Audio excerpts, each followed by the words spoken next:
Dans un monde qui ne semble jamais s'arrêter, où le bruit du jour étouffe les murmures de l'âme, le pape Léon XIV offre un message intemporel qui perce le chaos et nous ramène à l'essentiel. Il y a un moment, juste avant de sombrer dans le sommeil, où le monde se tait, les distractions s'effacent et les pensées affluent sans qu'on les invite. Peut-être est-ce le souvenir d'une parole dure que vous avez prononcée, une inquiétude à propos des factures de demain ou un vague sentiment de malaise, une impression que quelque chose dans votre vie, dans votre cœur, restait irrésolu. Le pape Léon XIV appelle cela le calme spirituel de la nuit. Une pause sacrée où l'âme, si elle n'est pas protégée, peut devenir agitée, aspirant à la paix, à Dieu, à une résolution. Dans une homélie lors de la fête des anges gardiens, il a déclaré « Nous sécurisons nos maisons la nuit, mais trop souvent, nous laissons nos âmes exposées ». Cette agitation silencieuse, souvent ignorée, est le signe d'un cœur qui aspire encore à la présence de Dieu, même après que le tumulte du jour s'est estompé, alors que le monde ralentit après une journée bien remplie. Je vous invite à faire une pause et à réfléchir ce soir. Avant de fermer les yeux, écoutez attentivement, car le pape Léon XIV propose 3 actions sacrées. Non pas de simples rituels, mais des actes transformateurs qui enveloppent votre journée dans la paix de Dieu, protègent votre âme pendant la nuit et vous préparent au repos éternel du ciel. Ces actions sont particulièrement vitales dans une année marquée par l'incertitude économique mondiale, où beaucoup font face à des difficultés financières, luttant contre la hausse des coûts, l'insécurité de l'emploi et le poids de subvenir aux besoins de leur famille. Ces pratiques seraient vous rappellent de faire confiance à la providence divine, d'aligner votre cœur sur le plan éternel de Dieu et de vous préparer pour le jour où vous vous tiendrez devant lui, espérant entendre « C'est bien, bon et fidèle serviteur ». Matthieu 25. Avant de commencer, si ce message touche votre âme, n'oubliez pas de liker cette vidéo, de vous abonner à la chaîne et d'activer la cloche de notification pour recevoir plus de contenu qui approfondira votre foi grâce à la sagesse du pape Léon XIV. Commençons par la première action sacrée, la gratitude. Le pape Léon XIV enseigne que la gratitude n'est pas une émotion fugace ni un simple « merci ». C'est un acte délibéré de se souvenir de la bonté de Dieu, une manière d'ancrer votre âme dans sa présence. Quelles que soient les circonstances de votre journée, dans une allocution aux familles sur la place Saint-Pierre, le pape a dit « Lorsque vous terminez votre journée sans gratitude, vous oubliez que la grâce de Dieu était à l'œuvre, même dans vos luttes. Même lorsque vous ne l'avez pas vu, nommer vos bénédictions à voix haute recentrent votre cœur, lui apprenant à reconnaître la main de Dieu dans chaque instant, même les plus douloureux, et prépare votre âme à la joie éternelle du ciel. » Cet enseignement fait écho aux paroles de saint Paul dans 1 Thessaloniciens 5, 18. « Rendez grâce en toutes circonstances, car telle est la volonté de Dieu en Jésus-Christ pour vous. » Le pape interprète cela non pas comme une acceptation passive des épreuves, ça, mais comme un choix actif de voir la présence de Dieu dans chaque détail de votre vie, un choix qui aligne votre cœur avec l'espérance de l'éternité, la gratitude. Enseigne-t-il, est particulièrement puissante lorsque les difficultés financières sont une réalité pour tant de gens. Avec des taux d'inflation en hausse et des prévisions économiques incertaines, il est facile de se concentrer sur ce qui vous manque, peut-être un revenu stable, des économies ou la capacité de couvrir les besoins essentiels, mais la gratitude détourne votre regard vers ce que Dieu vous a déjà donné, vous rappelant que votre véritable trésor se trouve au ciel et non sur la terre. Je me souviens de l'histoire de Maria, une veuve que le pape a rencontrée lors d'une visite dans une petite paroisse au Brésil. Maria avait perdu son mari et peinait à subvenir aux besoins de ses 3 enfants. Allant souvent se coucher le ventre vide pour qu'ils puissent manger, ses difficultés financières étaient un fardeau quotidien. Pourtant, chaque soir, elle pratiquait la gratitude, énonçant à voix haute 3 choses dont elle était reconnaissante. « Merci, Seigneur, pour le rire de mes enfants aujourd'hui. Merci pour la pluie qui a arrosé nos cultures. Merci pour la force d'affronter un autre jour. » Le pape Léon XIV a déclaré « Sa gratitude a transformé sa modeste maison en un sanctuaire de lumière, un témoignage de la fidélité de Dieu au milieu de sa pauvreté et une preuve de l'espérance du ciel. » La gratitude dans la souffrance, enseigne le pape, est la marque d'une foi mûre, une foi qui fait confiance à la providence de Dieu même lorsque le compte en banque est vide, une foi qui prépare l'âme à la vie éternelle. Le pontife faisait souvent référence à l'exemple de l'apôtre Paul, qui écrivait dans Philippiens 4, 11, 12. J'ai appris à être content dans toutes les situations où je me trouve. J'ai appris le secret d'affronter l'abondance et la faim, la plénitude et le besoin. Le contentement de Paul venait de la gratitude, même en prison, même dans le manque, car il savait que sa véritable récompense était au ciel. Le pape Léon XIV réfléchissait. La gratitude de Paul ne dépendait pas de ses circonstances. Elle était enracinée dans sa relation avec le Christ, qui lui avait promis une demeure éternelle. Le pape a également partagé l'histoire d'Anna, une mère célibataire au Portugal qu'il a rencontrée lors d'une visite pastorale. Anna avait perdu son emploi à cause de licenciements économiques et peinait à payer son loyer. Dépendant souvent des dons alimentaires de sa paroisse, malgré ces épreuves, elle commençait chaque soir en remerciant Dieu pour de petites bénédictions. Merci pour le voisin qui a partagé du pain avec nous aujourd'hui. Merci pour le sourire de ma fille. Merci pour le prêtre qui a prié avec moi, avec le temps. Sa gratitude a transformé sa perspective. Elle a commencé à faire du bénévolat dans sa paroisse, aidant d'autres personnes dans le besoin et a trouvé un nouvel emploi grâce à une connexion qu'elle y avait établie. Le pape a dit que sa gratitude n'a pas effacé ses luttes, mais qu'elle a ouvert ses yeux à la présence de Dieu, préparant son cœur à la joie éternelle du ciel. Les difficultés financières, enseigne le pape, sont une invitation divine à pratiquer ce type de gratitude, à remercier Dieu pour ce que vous avez, même si c'est peu, et à lui faire confiance pour ce dont vous avez besoin. Dans une année d'incertitude économique, cette pratique est une bouée de sauvetage, vous rappelant les paroles de Jésus dans Matthieu 6, 19, 21. Ne vous amassez pas des trésors sur la terre, où la mite et la rouille détruisent, mais amassez-vous des trésors dans le ciel, car là où est votre trésor, là aussi sera votre cœur. Avant de dormir ce soir, prenez un moment pour réfléchir à votre journée et nommez au moins 3 bénédictions. Soyez précis. Peut-être est-ce la chaleur de votre lit après une longue journée, une parole gentille d'un ami qui a remonté votre morale, ou le fait d'avoir surmonté un défi financier sans abandonner. Si vous faites face à des difficultés économiques, remerciez Dieu pour sa promesse de pourvoir à vos besoins. Comme Jésus nous le rappelle dans Matthieu 6, 31, 33, ne vous inquiétez pas en disant « Que mangerons-nous ou que boirons-nous » Votre Père Céleste sait que vous en avez besoin. Cherchez d'abord le royaume de Dieu et sa justice, et tout cela vous sera donné par surcroît. La gratitude n'est pas seulement un exercice pour se sentir bien, c'est une discipline spirituelle qui prépare votre âme au repos et l'aligne avec l'espérance du ciel, où chaque besoin sera comblé et chaque larme sera essuyée. Apocalypse 21, 4. Un cœur alourdi par l'ingratitude ne peut pas se reposer. Mais un cœur qui rend grâce trouve la paix, même dans la tempête, et fait un pas de plus vers la paix éternelle du royaume de Dieu. La deuxième action sacrée que le pape Léon XIV nous exhorte à pratiquer avant de dormir est le pardon. Une pratique qui commence par nous-mêmes, s'étend aux autres et restaure l'âme à la miséricorde de Dieu, la préparant à la réconciliation éternelle du ciel. Dans une homélie lors de la fête de la Divine Miséricorde, le pape a dit « Beaucoup d'entre nous vont se coucher épuisés, non pas à cause du travail de la journée, mais à cause du poids des culpabilités non résolues et des blessures non pardonnées. » Lorsque nous dormons avec une conscience chargée, nous invitons l'agitation dans un espace destiné à la paix et nous nous éloignons du cœur de Dieu, qui nous appelle à nous réconcilier avec lui et avec les autres. Cet enseignement reflète les paroles de saint Paul dans Éphésiens 4, 26, 27. « Si vous vous mettez en colère, ne péchez pas. Que le soleil ne se couche pas sur votre colère et ne donnez pas d'occasion au diable. » Le pape interprète cela comme un appel nocturne à la guérison spirituelle, une responsabilité de purifier le cœur avant le repos, une responsabilité qui aligne nos vies sur le commandement de Jésus dans Matthieu 523 à 24. Si tu présentes ton offrande à l'autel et que là tu te souviennes que ton frère a quelque chose contre toi, va d'abord te réconcilier avec ton frère. Puis viens présenter ton offrande, le pardon, enseigne le pape, implique 3 étapes.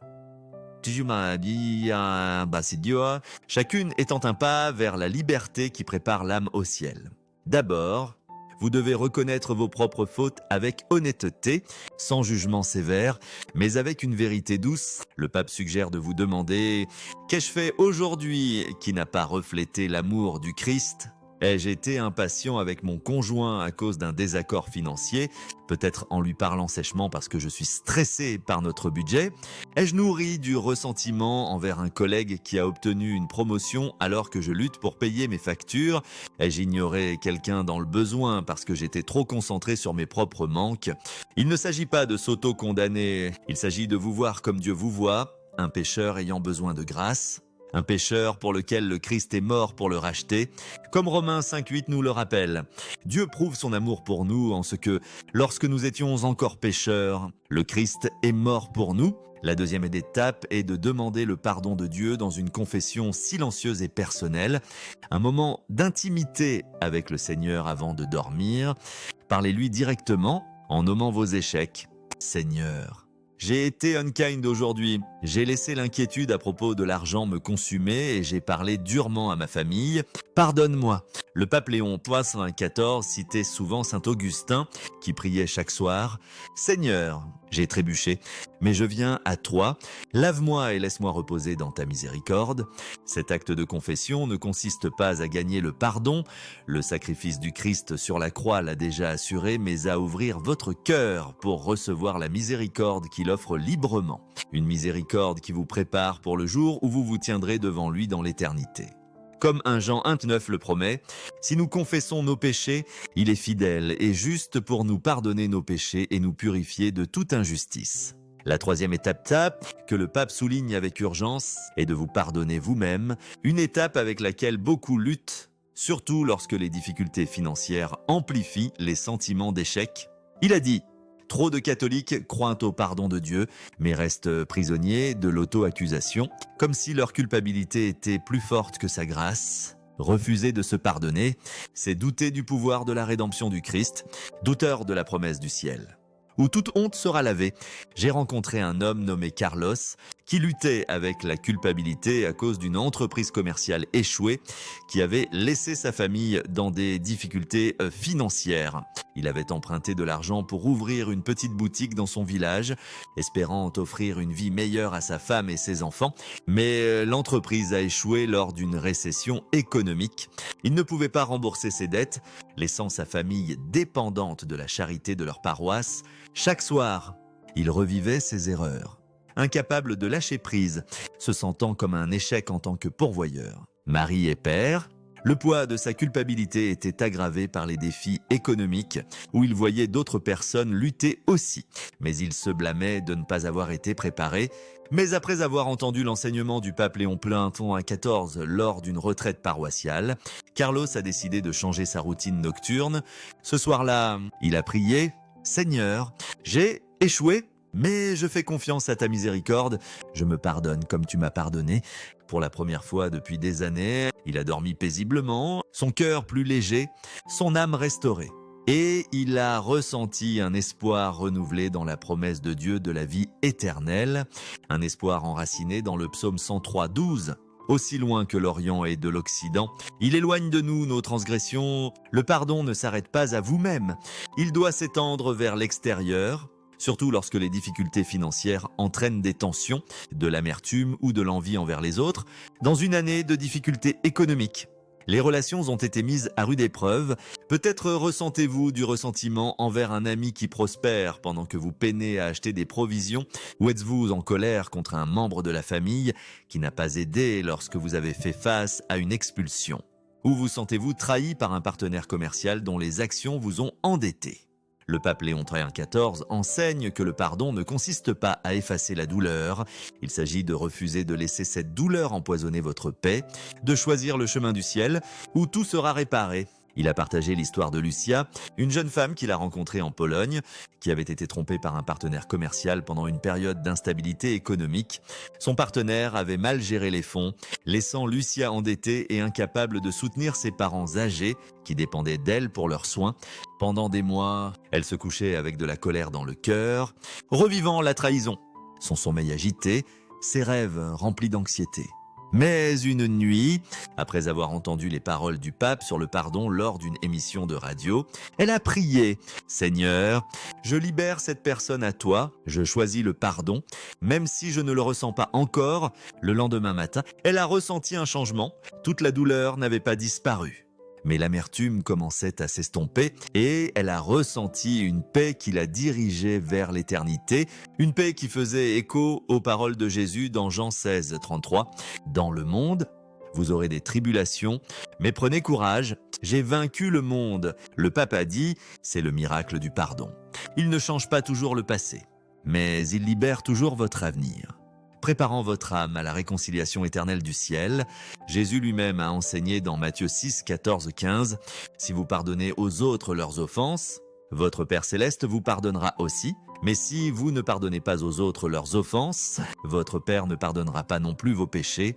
Avant de dormir ce soir, prenez un moment pour pardonner, d'abord à vous-même, puis aux autres. Nommez la blessure, remettez-la à Dieu et laissez sa miséricorde vous envelopper, sachant que cet acte de pardon aligne votre cœur avec l'amour éternel du ciel, où toutes les blessures seront guéries. Comme le promet Apocalypse 22, 3, il n'y aura plus rien de maudit, mais le trône de Dieu et de l'agneau y sera, et ses serviteurs l'adoreront. Une âme qui repose dans le pardon est une âme préparée à l'éternité, car elle reflète le cœur du Christ, qui a pardonné même sur la croix, disant « Père, pardonne-leur, car ils ne savent pas ce qu'ils font. » Luc, aimez-toi. La troisième action sacrée que le pape Léon XIV nous appelle à pratiquer avant de dormir est la confiance. Un acte d'abandon qui transforme l'inquiétude en paix, aligne l'âme avec la providence de Dieu et la prépare au repos éternel du ciel. Dans une homélie lors de la fête de Sainte Élisabeth, le pape a dit « La chose la plus difficile pour un cœur agité est de s'abandonner, car l'abandon semble une perte pour l'esprit anxieux, mais lorsque nous nous abandonnons à Dieu, nous ne perdons pas, nous gagnons la paix que lui seul peut donner, une paix qui reflète le repos éternel du ciel, où chaque fardeau sera levé. Les difficultés financières amplifient souvent nos inquiétudes, les factures qui s'accumulent, l'incertitude de l'avenir, la peur de ne pas avoir assez pour subvenir aux besoins de votre famille ou même de vous-même, dans une année de hausse de l'inflation et de taux de chômage en augmentation. Les familles ressentent la pression des budgets tendus. Peut-être êtes-vous allongé éveillé ce soir, vous demandant comment vous paierez le loyer du mois prochain ou si vous pourrez garder vos enfants à l'école si les coûts continuent d'augmenter. Ces fardeaux peuvent nous tenir éveillés, nous privant de repos, remplissant nos nuits d'anxiété au lieu de paix, mais le pape enseigne que la confiance est l'antidote, un acte sacré qui nous rappelle la promesse de Dieu dans le psaume 55, 22 « Remets ton fardeau au Seigneur et il te soutiendra ». Il nous invite à nommer nos inquiétudes à voix haute, à les offrir à Dieu et à les libérer avec une simple prière. « Jésus, j'ai confiance en toi. » Il ne s'agit pas d'ignorer vos problèmes ou de prétendre qu'ils n'existent pas. Il s'agit de les placer dans les mains de celui qui est plus grand que toute lutte. Celui qui a préparé une place pour vous au ciel. Jean 14, 2. Le pape faisait souvent référence à l'exemple de Sainte Faustine Kowalska, l'apôtre de la divine miséricorde, dont la vie était un témoignage de confiance, même dans la souffrance. Dans son journal, elle écrivait « Bien que les tempêtes fassent orage autour de moi, j'ai confiance en ta miséricorde, Seigneur. » Une nuit, submergée par des doutes et des peurs, peur de la maladie, peur d'échouer dans sa mission, elle a prié « Jésus, je n'ai rien d'autre que ma faiblesse et ma confiance. » Je te donne les deux. Le pape Léon XIV a dit que sa confiance n'était pas un sentiment, c'était un choix, un abandon qui a ouvert son cœur à la paix de Dieu, une paix qu'il a préparée à l'éternité. Les Écritures confirment cela dans Matthieu 11, 28, 30, où Jésus dit « Venez à moi, vous tous qui peinez et qui êtes chargés, et je vous donnerai du repos, car mon joug est doux et mon fardeau léger. » Le pape enseigne que la confiance n'est pas de la passivité, c'est un acte de foi, une reconnaissance que, bien que nous ayons un rôle à jouer, nous ne sommes pas ceux qui contrôlent. Dieu l'est, et son contrôle s'étend au-delà de cette vie, dans l'éternité. Où il promet dans Apocalypse 22, 5, « Ils n'auront plus besoin de la lumière d'une lampe ni du soleil, car le Seigneur Dieu sera leur lumière, et ils régneront pour toujours et à jamais. » Je me souviens de l'histoire d'un père nommé Matteo, que le pape Léon XIV a rencontré lors d'une visite dans une paroisse en Italie.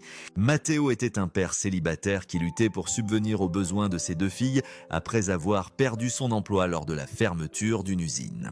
Il avait été un travailleur qualifié, mais sans économie et avec des factures qui s'accumulaient. Il faisait face à la peur constante de l'expulsion. Le climat économique ne faisait qu'aggraver ses craintes.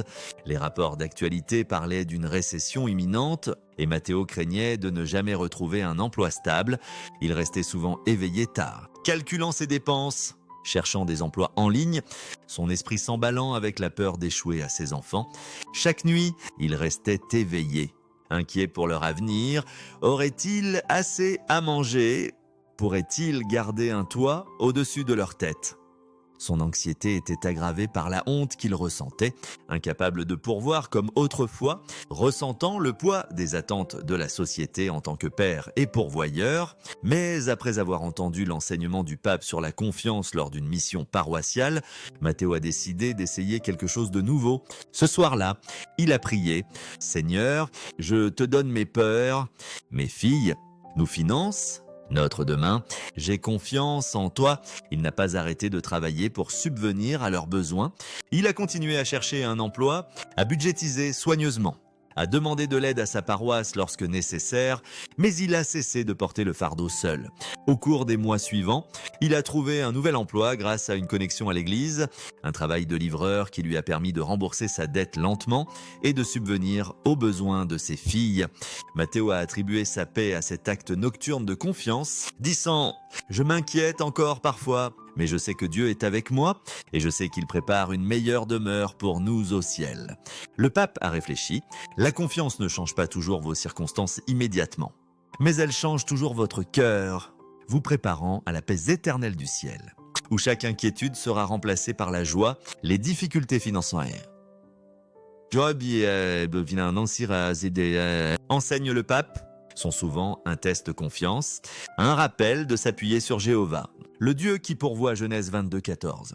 Dans une allocution lors de la fête de Saint-Joseph, le patron des travailleurs, il a dit « Lorsque vous faites face à des difficultés financières, Dieu vous enseigne à lui faire confiance comme votre véritable pourvoyeur, à fixer vos yeux sur les richesses éternelles du ciel et non sur la richesse temporaire de ce monde. » L'histoire de la veuve dans 1 Roi 17, 8, 16 illustre cela magnifiquement.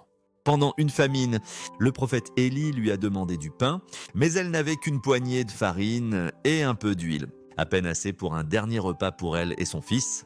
Pourtant, elle a fait confiance à la promesse de Dieu à travers Élie, et sa jarre de farine et sa cruche d'huile ne se sont pas épuisées jusqu'à la fin de la famine.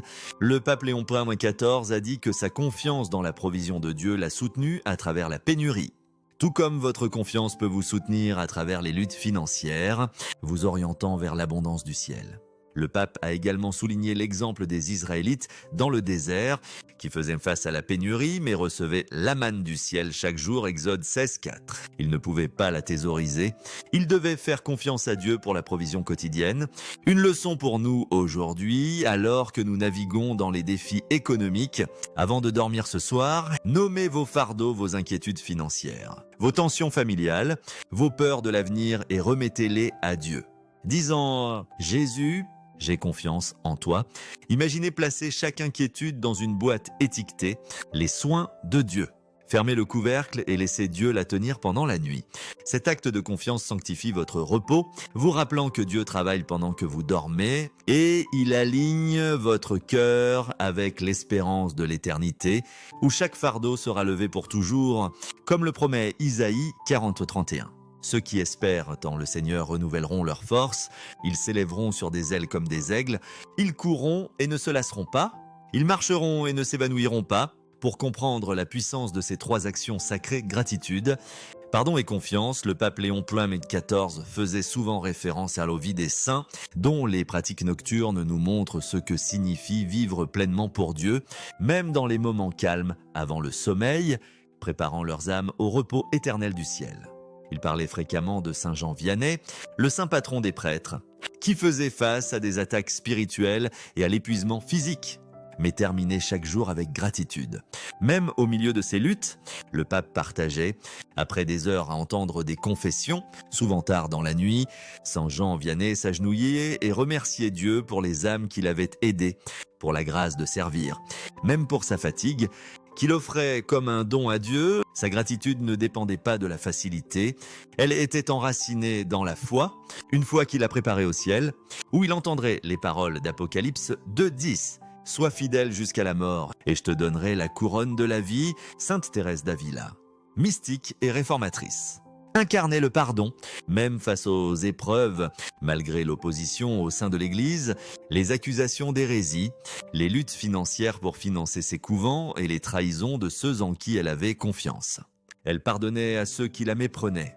Priant chaque soir, « Seigneur, bénis ceux qui me maudissent, car eux aussi sont à toi. » Le pape Léon XIV a dit que son pardon n'était pas une faiblesse, c'était une force qui a libéré son âme pour la paix de Dieu, une paix qui reflétait la réconciliation éternelle du ciel. Sainte Thérèse de Lisieux, la petite fleur, vivait une vie de confiance. Même dans la souffrance, dans ses derniers jours, luttant contre la tuberculose, elle écrivait « Je ne comprends pas ma douleur, mais j'ai confiance en celui qui la comprend ». Son abandon nocturne, « Mon Jésus, je te donne tout », est devenu un chemin vers la sainteté, une préparation pour l'étreinte éternelle du ciel, où elle verrait l'accomplissement de la promesse de Jésus dans Jean 16, 22, « Vous vous réjouirez, et personne ne vous ôtera votre joie », et Sainte Mère Teresa de Calcutta, qui faisait face à ses propres luttes financières tout en servant les plus pauvres des pauvres, nous a montré comment faire confiance à la providence de Dieu. Elle n'avait souvent pas d'argent pour nourrir les enfants dont elle avait la charge. Pourtant, elle faisait confiance à Dieu pour pourvoir. Puis chaque soir, « Seigneur, tu les aimes plus que moi. J'ai confiance en toi pour prendre soin d'eux. » À maintes reprises, des dons arrivaient juste au moment où ils étaient le plus nécessaires, un témoignage de sa confiance qui a préparé son cœur au ciel. Ces saints n'ont pas accompli de grands gestes. Ils ont pratiqué de petits actes constants de gratitude, de pardon et de confiance. Nuit après nuit, et à travers ces habitudes, leurs âmes ont été transformées, leur cœur aligné avec l'espérance de l'éternité. Le pape Léon XIV enseigne que nous aussi pouvons suivre ce chemin, même dans nos luttes financières, car ces actions nous rappellent que notre véritable demeure n'est pas dans ce monde, mais dans l'éternité, avec Dieu, où, comme le promet 1 Pierre 1,4, nous avons un héritage qui est impérissable, sans souillure et sans flétrissure, conservé dans les cieux pour vous. Alors, comment commencer à vivre ces actions sacrées d'une manière qui nous prépare au ciel? Le pape propose un rituel nocturne simple et pratique pour intégrer la gratitude, le pardon et la confiance. Un rituel qui peut transformer vos nuits, apporter la paix à votre âme et aligner votre vie avec l'espérance éternelle du royaume de Dieu. Surtout alors que nous naviguons dans les défis d'aujourd'hui, d'abord, réservez un moment avant de dormir. 5 minutes de calme, loin des distractions de la journée. Éteignez votre téléphone, tamissez les lumières et créez un espace pour que Dieu parle, un espace où vous pouvez entendre son doux murmure, comme Élie l'a fait dans 1 Roi 19-12, une voix douce et basse. Ensuite, commencez par la gratitude.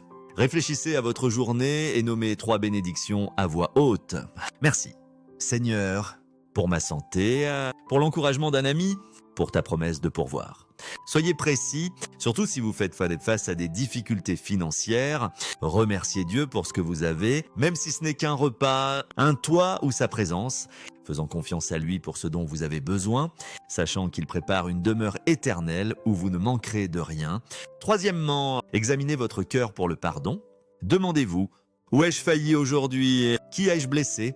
Confessez à Dieu, pardonnez-vous et libérez tout ressentiment envers les autres. Disant: Seigneur, je leur pardonne comme tu me pardonnes, préparant votre cœur à la réconciliation éternelle du ciel. Quatrièmement, abandonnez vos inquiétudes, nommez chaque fardeau vos luttes financières, vos peurs et remettez-les à Dieu. Jésus, j'ai confiance en toi. Enfin, bénissez le jour suivant. Priante: Seigneur, je place demain entre tes mains, confiant votre avenir à celui qui détient l'éternité. Le pape sait que des obstacles surgiront, la fatigue après une longue journée, l'inconstance dans la formation de nouvelles habitudes ou la difficulté à trouver de la gratitude dans les épreuves. Il conseille de lier cette pratique à une routine existante, comme se brosser les dents, et de commencer petit, même avec 2 minutes, les jours difficiles. Remerciez Dieu pour les plus petites choses, votre souffle. Une parole gentille, sa présence, et si vous ne trouvez rien, priez: merci, Seigneur, de me soutenir dans cette tempête. Si le pardon semble impossible, peut-être parce que la douleur d'une trahison financière ou d'une perte est profonde, priez. Seigneur, je veux pardonner. Aide-moi, faisant confiance à ce que Dieu adoucira votre cœur avec le temps, comme il le promet dans Ézéchiel 36, 26. Je vous donnerai un cœur nouveau et je mettrai en vous un esprit nouveau. Si la confiance est difficile, rappelez-vous les saints qui ont fait confiance à travers les épreuves, Sainte Faustine dans ses doutes au Saadi, Sainte Thérèse dans sa maladie, Saint Jean Vianney dans son épuisement, Sainte Mère Teresa dans sa pauvreté, et appuyez-vous sur leur exemple, sachant que le même Dieu qui les a soutenus vous soutient, vous préparant au repos éternel du ciel. Ces 3 actions, gratitude, pardon et confiance, ne sont pas de la magie. Ce sont des habitudes sacrées qui façonnent votre âme nuit après nuit, vous préparant au repos éternel du ciel, où vous vivrez la plénitude de la promesse de Dieu dans Apocalypse 7, 16, 17. Ils n'auront plus faim, ils n'auront plus soif, car l'agneau au milieu du trône sera leur berger, et il les conduira aux sources des eaux vives, et Dieu essuiera toute larme de leurs yeux. Le pape Léon XIV conclut par une invitation. Commencez ce soir. N'attendez pas que la paix vous trouve, cherchez-la dans ces actes sacrés. Imaginez un monde où chaque catholique termine sa journée en la présence de Dieu, où les foyers sont remplis de gratitude, de pardon et de confiance, où les âmes reposent dans l'assurance du ciel, même au milieu des luttes financières.